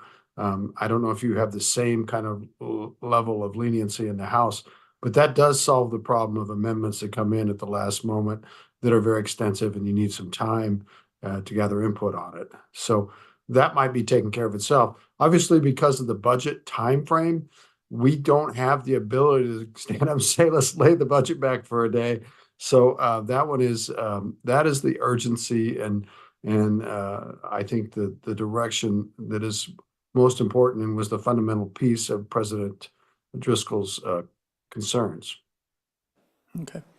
And we do have that policy, although in years, past 2 bienniums, we have seen more challenges in the House to laying a bill back for a day than I remember the first 16 years. So it has become a and Mr. controversial. Chairman, Yeah. with regards to the presiding officer in that situation, it's a request to lay it back for another day, but a member could make a motion and you could actually take a vote on that. So there is a way we through do. it. Yeah. In the Senate, we just, it's a courtesy. You request it to be laid back. Absent objection is laid back. And there's rarely an objection. Director Obrecht, so I guess what I'm hearing is really we should work on a policy for second and third reading of budget amendments. And I'm not sure, I think there probably is something we would need for regular bills, but I just know how the process works. It's really tough to, ask for a day notice. But the House, I think, has been pretty solid about waiting and, for those, but that's a House rule, not a Senate rule? So, Mr. Chairman, the House rule is 11-7. It says, in addition to the requirements for amendments to the mirror budget bill provided in Joint Rule 14-1M, no amendment shall be considered on second or third reading of a mirror budget bill unless the sponsor, by no later than 2 hours prior to the notice convening time on the legislative day of the reading, has approved the text of the amendment and authorized the amendment to be numbered and distributed to the members of the House and released to the public. And then the last carve out says this rule shall not apply to amendments submitted pursuant to Joint Rule 14-1M3, and that's the rule that allows only the chairman of the House Appropriations Committee or the Senate Appropriations Committee, but obviously this only applies to the House, to have amendments numbered after that deadline. So maybe I'm asking for a political opinion then of yours. Do you think it's appropriate to have a consistent policy that affects the House and the Senate in our Management Council rules? Or is it really a policy left up to each body? The Senate could go ahead and change their rules in line with the general timeline that's agreed upon in Management Council now, correct? Is this something that, I guess my question is, should it be a uniform rule or it should be left up to each body? So Mr. Chairman, what your two options here, I think today, as it applies to second and third reading budget bill amendments, are recommendations that will first go to Management Council, but then will actually ultimately go to the House and Senate Rules Committees. This really can only be effectuated through a rules change. Mr. Chairman, Senator Driscoll had his hand up again. Oh, go ahead, Senator Driscoll.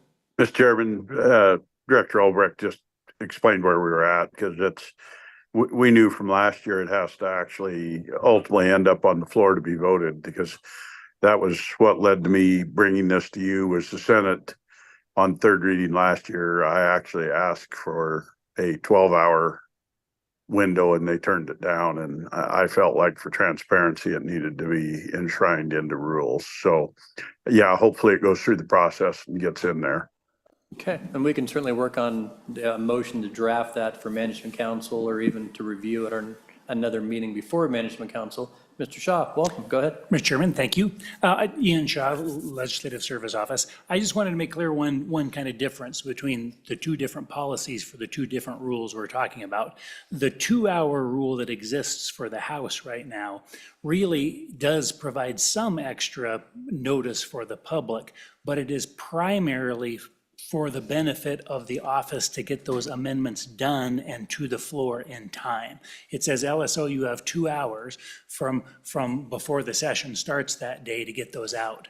That's a little bit different than a policy that would provide more notice to the public, because a 2-hour delay right on the morning of the session is convenient, but that may not, and I don't mean to speak for President Driscoll, but that may not address the issue he's talking about, which is more notice to the public. Mr. Chairman? Go ahead, Senator. I have a question for Mr. Shaw. In that sense, it sounded like the LSO needed 2 hours to prepare the amendment, but I recall that the text of the amendment was in final form. Shouldn't it already be prepared?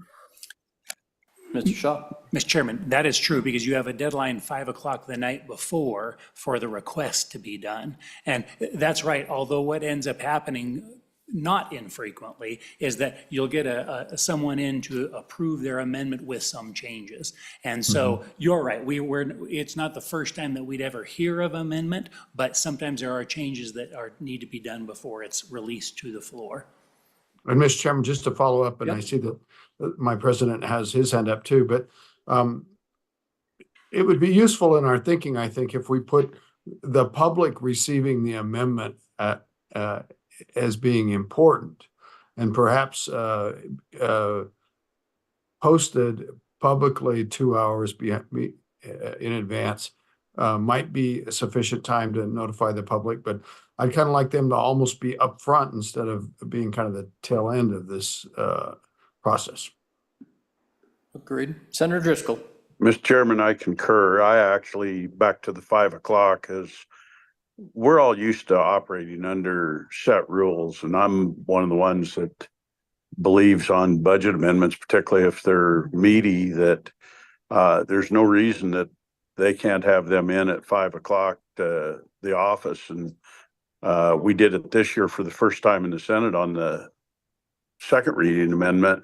We actually did have overnight notice on it, and it led to, I think, a lot smoother process the next day. And so to me, I think the 2 hours only a recommendation. The truth is, if staff thought that they could, and I think it'd give them some finality, if you said turned in by 5 and numbered by 7, then actually you've got probably 12 hours notice to everybody. And it merely tells the members they have to have theirs in order. Any deadline we do is just set by us. And right now it so happens that we've got the bullpen working full on in the morning because everybody's doing changes in the morning. If they were told they had to have them made the night before, they certainly could. And that would actually be my thoughts if we're going to do it actually really right, would be so everybody, I can tell you, all the ones of you sitting at that table, because I've been around about all of you, we all check our computer every 15 minutes to see what's numbered so we know what's coming up the next day, the people that care. So to me, the earlier we're numbered in the public and all of us get to see it, probably the better the process is and the more transparent it is. Agreed. Let's take some public comment then, in case there is any in the room. There's none online. Anyone here in the public besides the director real fast? No one's jumping forward. All right, Director Obrecht. Well, Mr. Chairman, Ian's mapped out what a 24-hour notice for second and third reading budget amendments would look like. So we can walk the committee through that and how that would, what that would look like within our procedures. I think that works well. Go ahead, Mr. Shaw. Mr. Chairman. Yeah, so this would be a policy that would require and it would take a number of rule changes, but this would be a policy that would require a full 24-hour notice between the posting of the rules, the amendments to the budget, and when those then could be considered for either second or third reading. So in a budget week, we've normally tried to handle these within a 1-week period. This would require us to start with the introduction on committee of the whole on the Friday before. So it doesn't keep it confined to 1 week, but rather 1 week and 1 day. So on Friday, if you did the introduction of the budget bill, on Monday, you finished that introduction of the budget bill, because it usually takes 2 days, and then had a deadline for all amendments for a second reading on 5 o'clock on Monday. So on that second day explanation, all the legislators would provide their amendments by 5 o'clock. LSO then would make sure those were complete by Monday before we leave, basically, and they would post those to the web. On Tuesday then would be a day of break when the public would have that 24-hour notice, so that the second reading would then occur on Wednesday. One of the options there is the question is the deadline for submitting the amendments is on 5 o'clock on Monday. And perhaps you would have to set a deadline for approving those amendments by Tuesday at, let's say, 8 or 9 o'clock, so that they could be approved and posted. And then on Wednesday during second, whatever then would be 24 hours after that period. Let's say the deadline for approval is on Monday at 9 o'clock. don't mean to confuse the committee, Tuesday at 9 o'clock, then you would be able to have that second reading by Wednesday at 9 o'clock, whatever, or 10 o'clock when we generally convene. Point is, Tuesday would be the 24-hour notice to the public. Second reading would be on Wednesday. And then on Wednesday, at the close of the second reading, at the end of second reading would be the deadline for submitting amendments for third reading. Again, Thursday would be the day in between for 24 hours notice, and sometime on Thursday morning, again, an 8 or 9 o'clock deadline for submitting a final approval of your amendments so that those could be posted that morning. And then Friday would be third reading of the budget. That would also have the benefit, and Don Richards is here, I think he'd benefit from this. It benefits them to have the weekend to take care of the budget bill after its third reading and prepare it for the other side that would have that benefit. So this would go from Friday and let's say the first week of the session to Friday of the second week of a budget session. So I get, my overall question is, we are now setting up the whole process based on this, where currently we have at least in the House, it's 24 hours here, and then Management Council in December sets a schedule for when we're gonna do the budget as a mirrored budget bill. And I've already heard rumblings that we might not even have a mirrored budget bill, and we'll do it one House and then the other this year. So I guess I wanna make sure we don't drive the whole process through the recommendation there, that Management Council will still have the flexibility to adjust the session calendar. And doesn't it make more sense to just have these kind of parameters of 24 hours before? It got really weird this last year when we ended on a Friday, and then it was to the Monday on when you had to turn in budget amendments. I guess that was helpful, right? Because we started doing the budget 2 or 3 days earlier, but you had all weekend to review. So I guess my thoughts on that process, Director Obrecht, of if we establish those timelines, are we now mandating the whole process work a certain way and taking out the flexibility of setting the calendar? All right. Yeah, Mr. Chairman, no, I don't think you are. I think the actual text of the rule change would simply be to say you need that 24-hour notice period between for amendments to be considered on second or third reading for the budget bill. Management Council and ultimately the bodies would still have the flexibility to set that calendar within those parameters. The examples Ian gave, it was simply that, just an example. Here's one way to handle it. It would be to start on Friday and end on the next Friday. But you could, slice that up various different ways for whatever may be most efficient. When we discuss this, the main thing for us is getting that bill out of the two chambers as fast as you can, and then down to the governor in time for a veto override. And really what needs to be accelerated on this is not so much the consideration by the bodies, it's that JCC getting to work sooner. And that's something we're gonna need to work on. Is the JCC gets their information from LSO plenty early enough in time, but then doesn't get to work soon enough, or doesn't come to an agreement soon enough to really, for us to get the bill then done and incorporated, voted on, and down to the governor for that, within that veto override period. Senator Case, go ahead. Yeah, Mr. Chairman, I just being real clear here. I had a question before, and it was relating to the fact that we seem to be picking specific days, but this proposed change with the 24-hour period between, in essence, we're doing it between the committee of the whole and first reading, and presumably committee of the whole could still be a 2-day process like we've had in the past. But I just want to be clear, we're not tied to a specific day of the week, because I think that's just, that's too cumbersome. Really, I know that our budget staff would love to have that final weekend. I don't blame them a bit, but I just think that's kind of not workable. And as that I'm hearing it from Mr. Director, is that is not the proposal. That'd be correct, Director. Mr. Chairman and Mr. Co-Chairman, you're exactly right. What we outlined here is just one possibility. Gotcha. and I don't even want to call it our preferred possibility. We certainly like not leaving readings open over the weekend, and also giving us the weekend to work on the report to the other house on what the action in the House was to report on that to the Senate, and what the Senate was to report that on the House, and also to reconcile all those numbers. But for efficiency, the actual language of the amendment won't specify days like the example Ian provided today.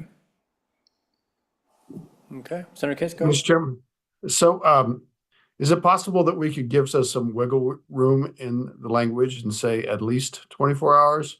And what I'm saying, what if the chambers by mutual agreement decided, to just make up a situation where we were planning to do third reading on the budget on a, suppose it was going to be, a Thursday, and then some of these are, I guess what I'm trying to say is, could we allow for maybe a 2-day break between the amendments to push us into that weekend to let the budget process work through that weekend? Am I being clear on this? I suspect I'm not, and I apologize, but could we be a little bit more flexible? Director? Yep. Mr. Chairman, yeah, we could write it to provide, not less than 24 hours notice. I do think it's just the one thing to hit on is if you go with that minimum notice period, and it's greater than a legislative day, you really got to make sure we put that in the joint rule, because you don't want one house getting in front of the other on the budget. But Yeah, and I would just suggest if we took more than one day just to stack it so the weekend works, it would be by mutual agreement of both houses, both presiding officers. But inversely, then you're stuck with the rule, right? So there was something that came up. If it's a joint rule, one house can't get out of it, or can they if there was a, there are times where debate goes long, we call it at 6 o'clock or 7, because you don't want to be voting on, 8-digit numbers after 8 o'clock at night, and we say, we're going to violate the rule and do it another day. So I just want to make sure we don't catch ourselves, and we are stuck on this timeline, and there's some flexibility for both houses should something go awry. Is there any concern there, I guess, Director? Mr. Chairman, not anything I'm thinking about right now. I think the language I was considering, not less than 24 hours, you commit yourself to, lengthening the process, but not, setting any parameters on how long it may be. At least how long you could go by mutual consent. And of course, really, if the House decided that, hey, we need 2 days of notice, the Senate may say, nope, we're going to get this done, and I don't think there's anything that stops them from doing that. It would just sure give the House a heck of a lot stronger position in knowing what the Senate was going to do on third reading. And then we've had the other situation, at least in the House over the years, where we're still going past that 5 o'clock deadline. We just now hit the 300 sections, and you go to say, oh, I need an amendment, and you're like, well, it's past the deadline. We haven't even discussed it on first reading. And I think we've been flexible, but I don't know how to put that necessarily in the rules to allow that flexibility that you have to actually complete the budget. You might not need an amendment once you have discussion. Or you might need a different amendment, so you have to put them in just to be safe, which is I don't want to make LSO do more work than they need to. But that's the other concern of mine is we haven't discussed it, and now we have to have amendments before the discussion. And Mr. Chairman, I think that the language that Ian conveyed on the second reading, that the third reading amendments have to be in to LSO by the conclusion of second reading on the budget bill. So we could do the same thing for committee of the whole. The second reading amendments have to be in by the conclusion of the committee of the whole on the budget bill. I appreciate that. Other discussion, committee. Senator Driscoll, your request at this point is for this committee to direct LSO to start preparing rules changes for presentation at Management Council? Or do you think this committee needs a second meeting and discussion before just a recommendation to have something drafted for Management Council? I'd put that to you, Senator. Mr. Chairman, I think it's fine to go straight to Management Council. I think LSO has done an excellent job of laying out a couple different options. I think it's, we're really down to a policy discussion. You guys on the committee could probably fine tune it more, but I think it could go straight on, whatever your preference is, Mr. Chairman. I think the recommendations in good hands, and we'll see what it brings. I think it's a very positive change, and I thank Director Olbrecht and staff and the committee for allowing me the time to take a look at it. I was pretty distraught last year that had never really soaked on into me how severe these budget amendments can be, as far as generally anything of this significance ends up at least in an interim committee. And I think this goes a long ways towards the public being able to understand what we're actually doing and how we do it. So thank you. Thank you. Committee, you've heard that recommendation, but before I ask for a motion, Director Obrecht. Mr. Chairman, I think maybe, this, the budget bill and budget amendment process not only impacts LSO legal division, but also, budget fiscal in a huge way. So maybe you'd like to hear from Don Richards, budget fiscal administrator, before considering anything. We would like to hear from him, since he's been sitting there quietly for 20 minutes and came all the way down to visit us. Mr. Richards, welcome. Thoughts on pursuit of this language? Mr. Chairman, members of the committee, I recognize the challenges of timing for not only the budget on the floor, but the entire session. Maybe just some things to think about. I think regardless of the approach that this committee, Management Council, and the floors ultimately select, we can endeavor to incorporate that into our workflow.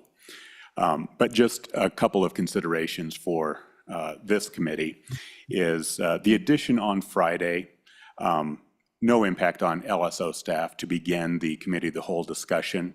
Your colleagues on the Joint Appropriations Committee, and I recognize Senator Driscoll and Senator Case have both served on that. Historically, they have used that preceding weekend to prepare their floor presentations. They would just have to do that earlier in the process to accommodate the Friday beginning time. In terms of a pinch point, I think the biggest challenge is at the end of second reading for the submission of amendments. And by that, I mean, at least on the House side, I believe there were over 100 amendments submitted for second reading. That continued late into the evening, and that is not uncommon to gavel out on second reading of the budget at 9, 10. I have seen it go approaching midnight, not every year. That would become the deadline for submission of amendments. So we could, and I have, this year I had received a dozen and a half amendments from one member near the deadline, for example. So imagine 15, 20 amendments at 9 or 10 p.m. That would need to be turned around at some point for the 24-hour period. And you might ask, well, how is that any different? Well, the difference is those amendment deadlines currently are on the quote-unquote dead day, the day after second reading, in anticipation of third reading. So you don't have that 5 p.m. conflict with the consideration of second reading amendments. This is not insurmountable, but food for thought for the committee. And my last comment would be to acknowledge that it's a bit like squeezing a balloon, where if you have more time for debate on the floor or availability of amendments, it necessarily reduces the time that, for example, the budget is available to the members up front if we start the process earlier, or available time at the end of the process for JCC to come to a conclusion and have the benefit of opportunity to override with the governor. My last comment is that opportunity to override with the governor. How did we do this in the past? Well, under the prior governors, under Governor Freudenthal in particular, he made an agreement, a gentleman's agreement, non-binding, with the leadership each year to turn that bill around in less than 3 days. So he would agree to return it in 24 hours or 36 hours or 48 hours to accommodate the needs of the legislature, all based upon just a working relationship, not the full use of the 3-day rule. That gave the legislature a day, 2 days more to acknowledge their inner workings. With that, Mr. Chairman, I'd be happy to answer any questions and thank you for the opportunity. Do have a question. Are we anticipating this being the same process for the budget session versus supplemental budget? I mean, there's a lot larger of a time window there, maybe not the same amount of crunch. But this rule would affect both the budget session and the supplemental budget in the same timelines. And is there any concern that we could be more flexible in a supplemental year, but timeline's a timeline? Director or Mr. Richards, Mr. Chairman, yeah, I guess I'll just give my thought on that. I envision this being the same timelines for both a budget session or a supplemental budget session. We certainly do have more time in a general session, but frankly, the budget usually isn't as weighty. We don't get as many amendments. So we really generally don't need that extra time. And a general session is taken up with much more committee bills, non-appropriations bills, and individual bills. And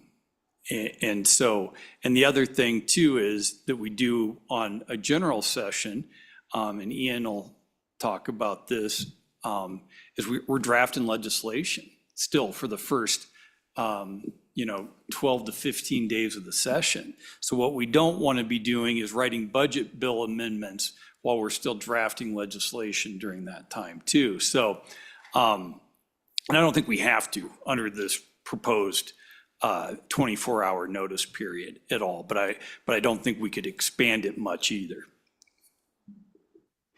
other thoughts from the committee? Representative Yin. Mr. Chairman, thank you. So I think my only real concern is with the with the 8 or 9 a.m. approval deadline on the dead day. I wonder if that causes issues with having to make changes to any draft amendments before approval. So I'm curious on anyone in LSO's thoughts of if we change that to noon. So that wouldn't necessarily be a 24-hour public time. It would probably be more like 20-hour public time, but I think still significant, but also gives a little bit more maybe leeway for the conversation between LSO and members on their draft amendments. Would there be any issue with that if we made that a noon deadline? Director. Mr. Chairman, so I guess for my own edification and for the committees, what we'd be saying is that you've got submittal by the end of the current reading, so either committee of the whole or second reading, submittal to LSO of your budget amendment idea by the conclusion of that reading, and then approval of that submitted amendment by noon on the preceding legislative day. And then if we get those, and I guess what I just want to make sure, and I don't really know, Ian and Don have a much better feel for this than I do, and it varies from reading to reading and year to year. But with those approvals, come changes to as well. And Ian alluded to this a little bit earlier. And so we need to figure out the proper order and make those changes and what other amendments need to be changed related to that. So there's going to be a lag. If it's noon, we might not get those amendments posted until 2 or 3 or maybe 4. That's fine, as long as everybody understands that there's going to be that built-in lag there. And then if the next reading starts at 10 o'clock the next morning, I guess, what do you got? You got 18 hours, probably. You'll have 18 hours. And so we could write it like that, and we don't give a specific time, but certainly that's an option. Senator Case, your microphone's on, so I thought I'd call on you. Well, thanks a lot, Mr. Chairman. I think I prefer it the way it's written. If anything, we're trying to do the maximum to get it available to the public. And so I'm going to stick with that. So any other questions from the committee? Otherwise, I'm going to start searching for a motion here. Unless, Director, you have Did we anything to add? did we get public comment? I know you did early, but I keep asking for public comment. They haven't been as agreeable yet, but I'll give it a go here again after Director Obrecht's comments. okay. Director, any comments? Yeah, Mr. Chairman, I think I would just, for Representative Yin's point, there is a bit of a chicken and an egg sort of thing with this 24 hours, because if you have to approve it by 8 a.m., that doesn't mean it's posted at 8 a.m., just like I said. So we may actually not be able to start a second or third reading on the budget bill until LSO is able to have all of those amendments posted. So it may be, say, we get them posted by noon on a Thursday for third reading on Friday. You couldn't start third reading then, if a 24-hour rule, until 24 hours after they're all posted. So it would, you couldn't start third reading until noon on Friday, which, in recent years with 70 to 80 amendments on third reading would make a very, very long Friday. And this would still, even with this policy, allow corrected copies of amendments, correct? So someone came in and said, actually, I need to change a couple of words or change a financial amount based on how the conversation's going. They still have that possibility right up until 5 minutes before the amendment to do a corrected copy and change a couple of words or a number, and that doesn't change under this scenario? I mean, Mr. Chairman, you're right. Where LSO is put in that position is this truly a corrected copy? Did LSO make an error, or is this a substantive change, And I don't think that comes up a heck of a lot. I really don't. But that is something that we're asked to do. The other thing I would say is, and at least it's worth committee discussion, President Driscoll touched on it a little bit, but, the vast majority of amendments that the appropriations chairman offers after the deadline are amendments for other members who weren't able to get their amendment done. It's a courtesy, and really what that's for, in my mind, is not that. What it's for is, hey, we noticed that something needs corrected. As the bill's moving through the process, a number got thrown off somewhere, an amendment that was passed didn't have the effect we thought it was going to have. And that's when we asked the chairman to get involved and get there corrected. It's not, and the chairman don't use this in this way as some sort of, hey, I'm going to hold back my amendment and then spring it on everybody. But I could foresee a situation where members abuse that privilege of asking the chairman to sponsor their amendment. And really it puts the chairman in a tough position to deny that, because if you do it once, you really have to do it for everybody. And so I just throw that out there for possible consideration. Okay, Senator Case, go ahead. Mr. Chairman, that is definitely a concern. I'd kind of prefer it to be more nailed down, that the amendments that can be offered by the chairman. Uh,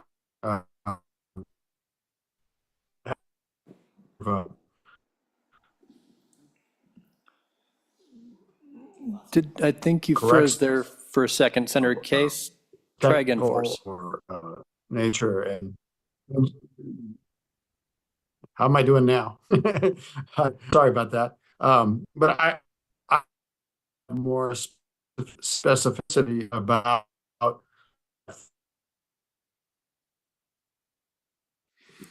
And so, Senator, you froze on us there. If you can hear us, let's give it a second.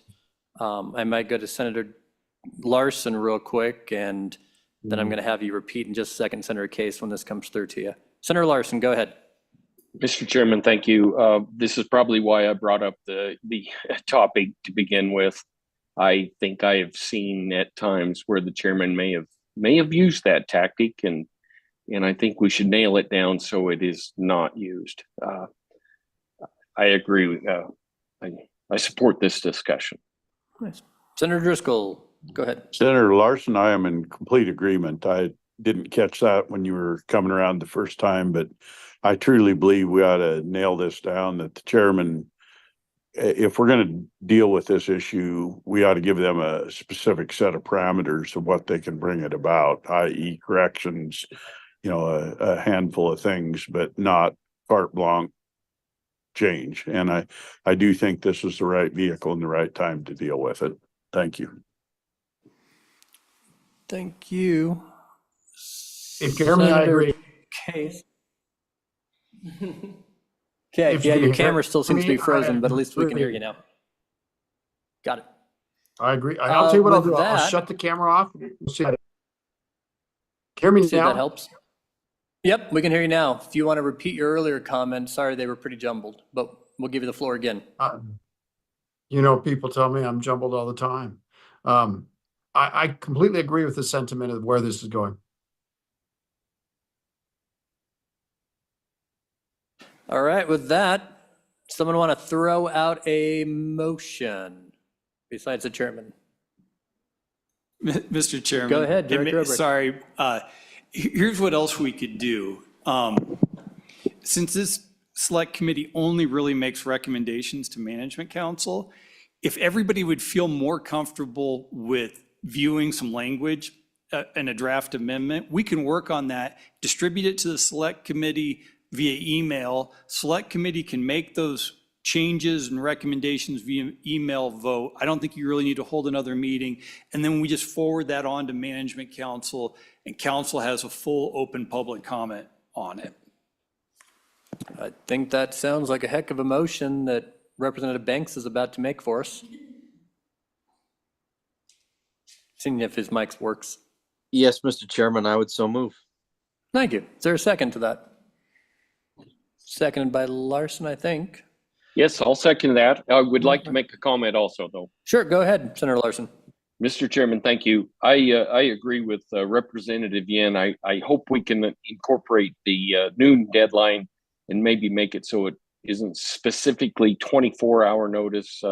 At that point, it might be a 22-hour notice, but it would be the day before.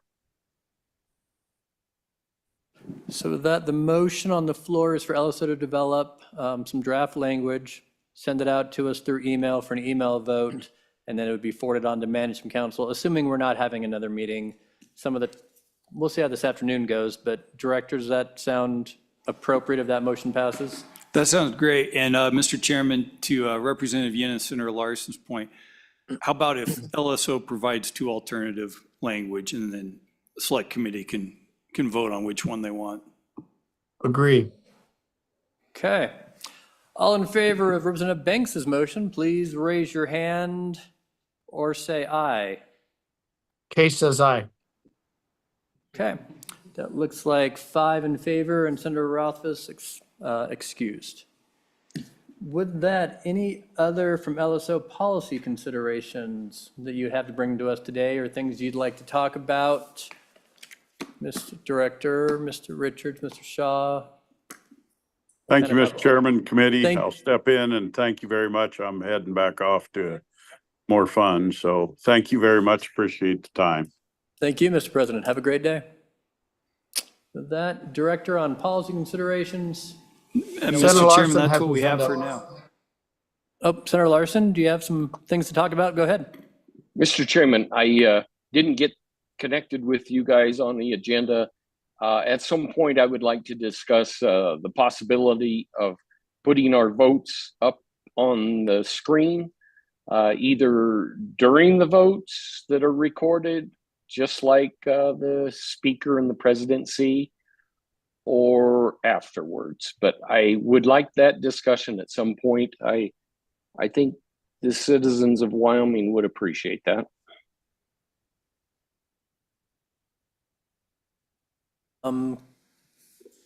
So possibility, we did have what has been 6-8 years now, a study on what was kind of colloquially known as electronic voting, and there are different processes, if it would be in real time or a registered vote, but I'm assuming, Senator Larson, you'd like something in real time as people vote? Is that what you're thinking? And some type of public display, whether in the chambers or online, for members of the public to get an immediate kind of count of votes? Mr. Chairman? Yes. When I brought this up many times during budget and at other points, I think we are maybe one of 5 throughout the country that don't show it in the process. Somebody can correct me if that's not close. I think it would be very easy to just take what the president's seeing and just put it on a screen during the vote. That would be what I would recommend. So, Mr. Chairman, this is Senator Case. Go ahead, Senator Case. Mr. Chairman, I'm definitely not opposed to looking at this some more. It's a pretty big lift for today. But I think it's healthy to have this discussion. And LSO in the past, especially Ms. Madsen and others, have provided a look at how we compare to other chambers with respect to getting votes out to the public. And the conclusion was kind of surprising to me, that actually some chambers have these systems that have a board in the chamber, et cetera, but they don't actually record all the votes. In fact, Wyoming records more votes than almost any other chamber. But I'm speaking off the top of my head, and I think if we could get the possibility just on this topic and ask LSO to revise that memo and to make a presentation to us about it, and then we could intelligently discuss, because there are lots of different options and it's a big issue. And I'm happy to take it up because I think it's really us and the public to take this up. But I just don't think we get today. I think that's correct. And if it's as simple as you're asking just to have a copy of what, the roll call looks like, the speaker and the president are viewing, and that's a much easier ask than if it's something more involved like a real-time presentation for the public to see. I mean, we can put it up on a screen now, I'm sure, in the front of the room if we wanted to without additional work. But perhaps the request for right now, Senator Larson, not to put words in your mouth, is to have that study LSO did probably 6 or 8 years on where we are compared to other states when it comes to just electronic recording of votes and publicizing those, to pull that out, review it, update it based on whatever maybe NCSL or CSG might have, and present that either to this committee in 2025, or if we have another meeting this year, maybe just send it out to the committee,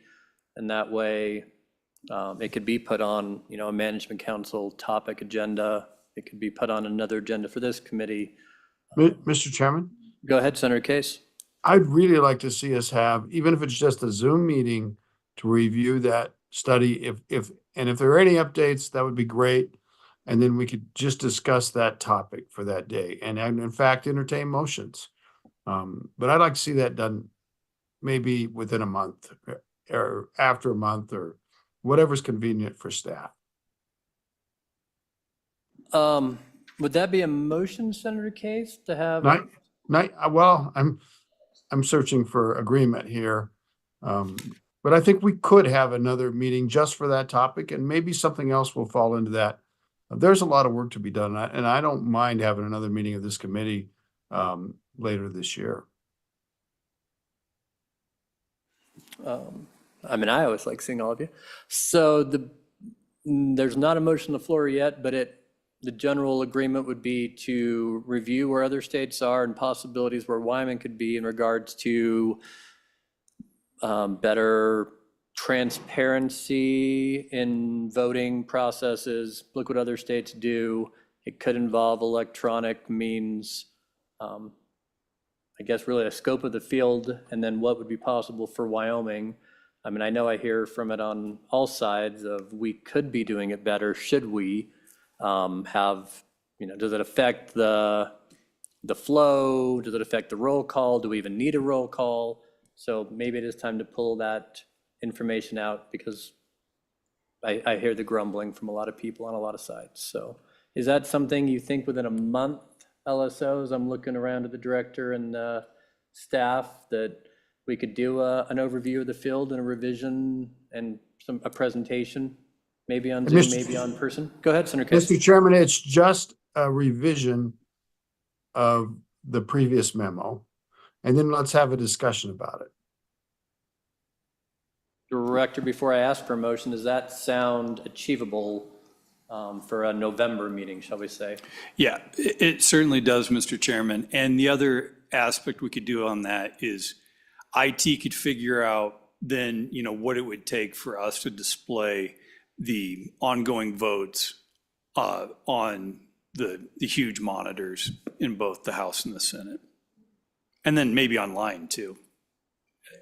The way to project it in the corner of a screen? I think online, I shouldn't be saying this because I have no idea, but I think online might be the more challenging thing. All right, with that overview, would someone like to make a motion? Mr. Chairman, I'd like to make that motion that we do that. I don't want to make it difficult. I would like to just get it on the screen, pretty much what the president and speaker are seeing. So maybe at that point they could zoom in on that screen for online. I don't know, but thank you. During the roll call to have that screen come up, there's all sorts of possibilities, I think, that we could explore. So the motion is to have LSO update and again review where other states are in regards to voting issues and transparency and immediacy of members voting, and then for discussion, assumedly an in-person hybrid meeting, encouraging members of the public to come and talk about what the legislature could be doing in 2025 to be more transparent in our voting. I think, is that the motion, Senator Larson, generally? Yes, it is, Mr. Chairman. Thank you. Yep. So Second by Case. Seconded by Senator Case. Any further discussion? I better ask for any public comment now that the motion got slightly revised. Any members of the public wish to testify on the motion before the vote? Seeing none. All those in favor of the motion, please say aye. Aye. Case, aye. Okay, and that would be 5 ayes, and Senator Rothfuss must be getting some good question and answers before he gets back here. So we'll look forward to having LSO present at a future meeting here in the next month or two, and having a lively discussion in that realm. Other public comment in regards to policy considerations that we recommend to Management Council before the lunch break. Any members of the public or from LSO or members of the committee? We're going to talk a lot more about process and session issues. So this part is really more specific to anything we want to recommend to Management Council. Not seeing any, let's take a lunch break.